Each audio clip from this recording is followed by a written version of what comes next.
Hi everyone, hope you're keeping well. In this week's episode we are doing something completely different. I've come up to a natural park.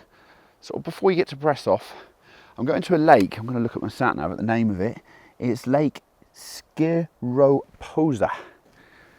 And the reason why I'm going to a lake is because on the other end of it is a derelict mill, and I get reflections in the water, landscape style, and it looks beautiful. I've got a 20-minute drive to go down this old dirt track. They told me to look after the hire car, as usual. I'm probably not. Got 20 minutes to go on this track, should be fine. And then a hike towards the photography location. So let's do it, let's get there. No drone footage, I'm afraid. I can't connect my drone. Seems my phone port has kind of had it. It's a brand new phone, so it's kind of annoying. The port is knackered, so I can't connect the drone to a screen, basically. Which is a shame because this area is beautiful. It's the bear region. So I'm looking out for bears. I don't see any yet. Maybe we will. Let's get there, shall we?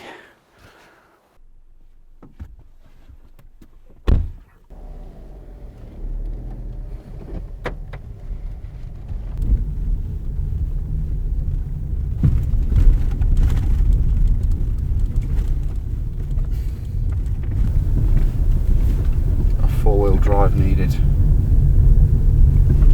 Oh.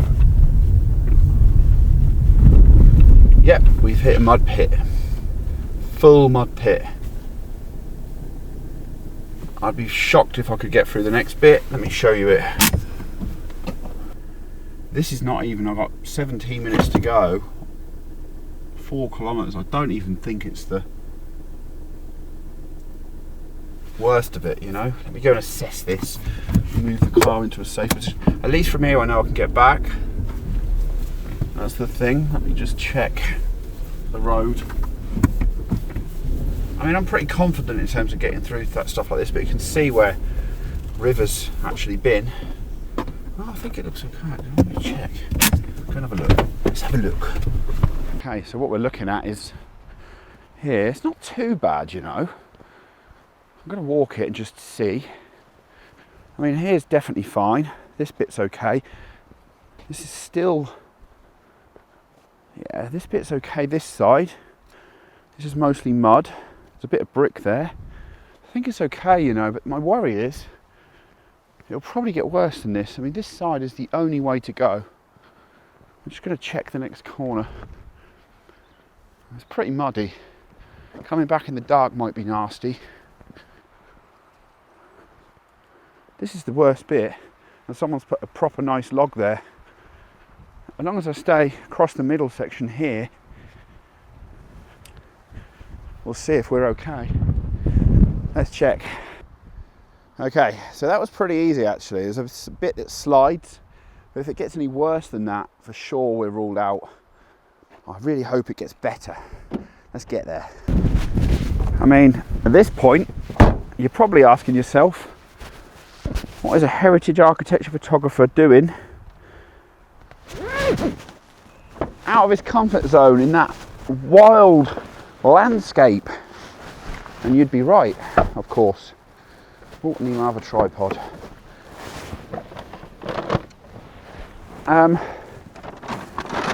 All will become clear at some point. But I'm going to take some water. The road didn't get that much worse, by the way. I got through that bit fine. There's one bad bit, which is behind your camera position now. So much so that I've just actually put some logs there for on the way back, and I can't actually go any further. I need to go up there, and the road is access prohibited. So it means this is literally the end of the road.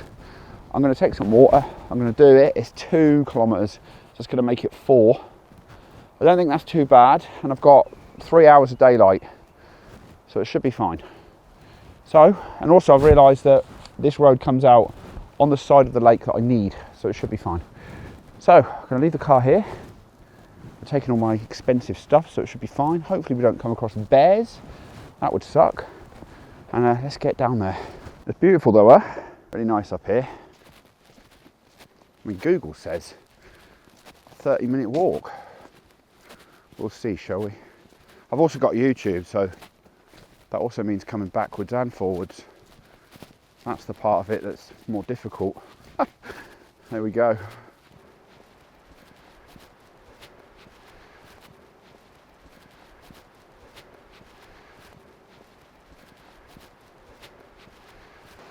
Here's the waterfall. Cool.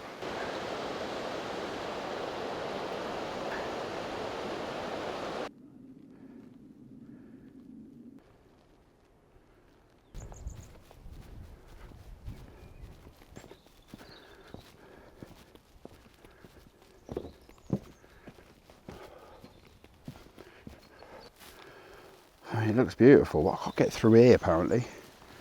People have been going down there. I don't know if you're actually allowed or not. It just says be careful, but was it worth it? I hear you ask. I think so.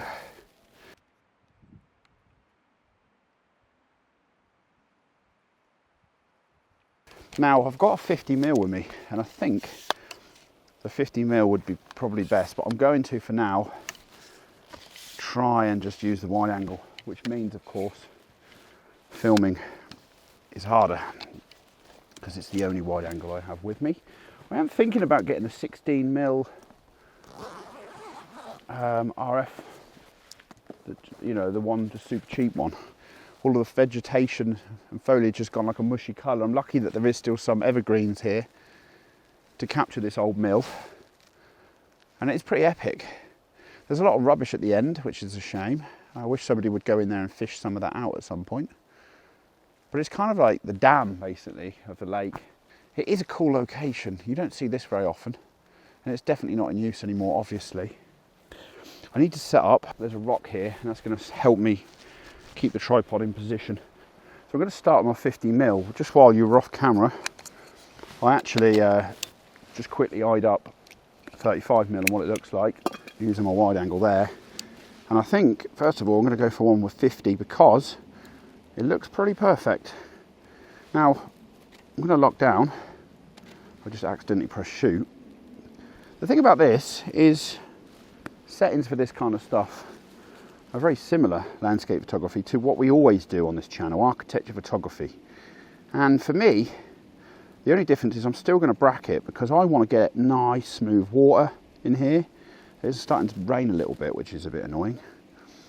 What we can do though, because I don't have a filter for the 50mm, it's got a very small filter ring on it. What we can do is boost that f-stop much higher to drag our shutter speed a little bit, so we get a longer shutter speed. And I'm going to need to do that because now it's raining as well, which is going to make the drive back really fun, right? I'm keeping my ISO nice and low, but f16 now gives us a shutter speed on our brighter exposure anyway at 2 seconds.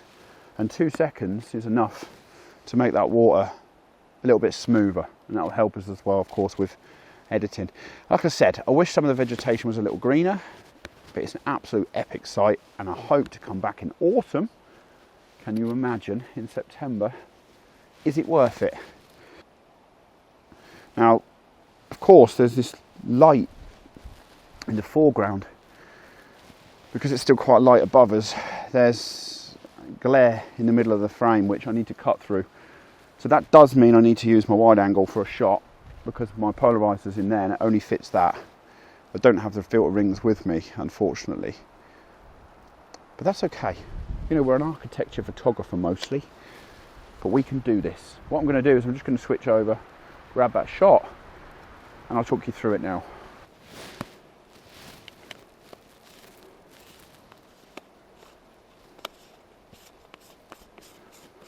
Okay, so I'm activating the polarizer,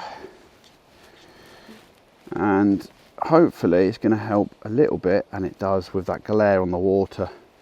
Let me show you what it's doing, because the thing is you might say as well, why do you have a polarizer? Well, architecture photography, you should really have one to cut through glare in architecture.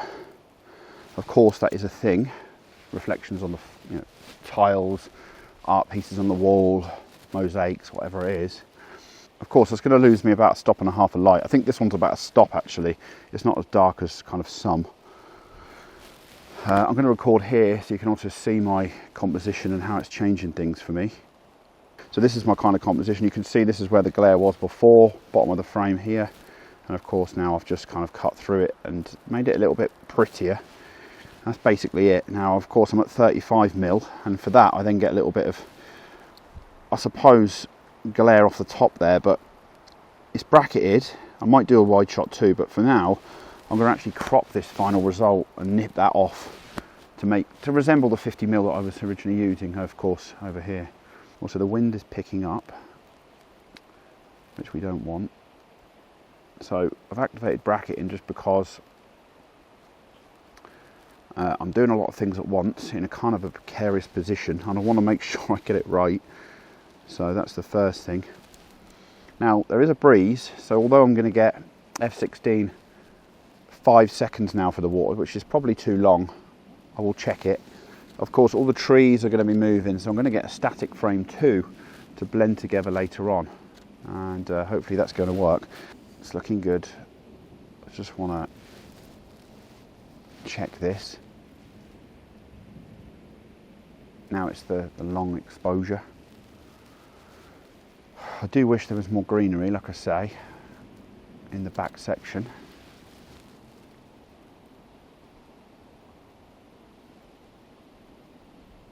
Now, the water's very smooth, probably too much. I'm going to go down to F11 and redo that exact shot. I don't need it to be quite as long as that. And also my brightest exposure was incredibly bright. So I've reduced it. That's given me a much shorter time here. My long exposure now is only going to be a couple of seconds, which is what I originally had before I put the polarizer on, of course. Here it goes. And that should help me. Then I'm going to get another frame, nice, without the filter on it, with like F8, nice fast shutter speed, just to freeze motion some of these trees that are blowing around quite a lot around me. Now I like that. The water's looking pretty good. There's one exposure that's really nice, F11. I've gone down to. I could even now go like 9. Really, it is a case of just playing around a little bit. The rain keeps coming. There's one cloud above me coming and going. All right, I like one frame, F9, 2.5 seconds. I need to just take this off. And I want you to see nice, clean, crisp vegetation. 1/100th of a second, go. Yeah, much better. Much better.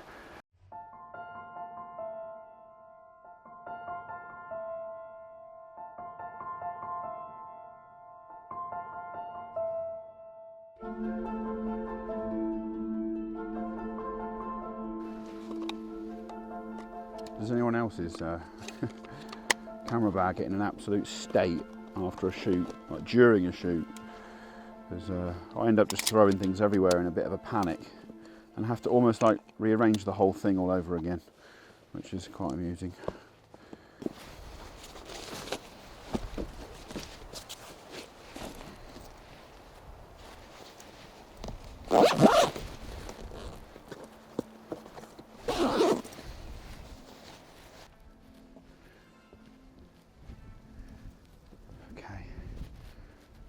Through here safely, shall we? Nice and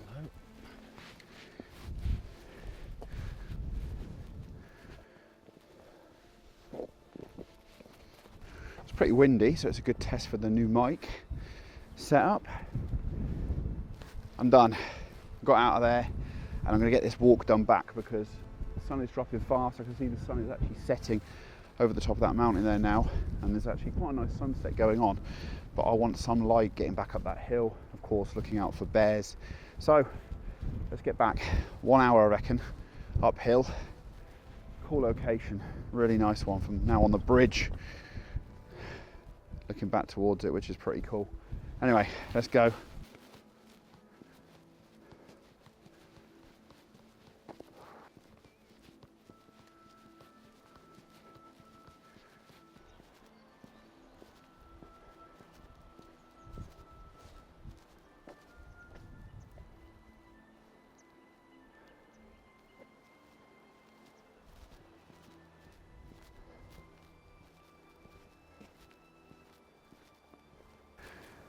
Oh, I've nearly done it.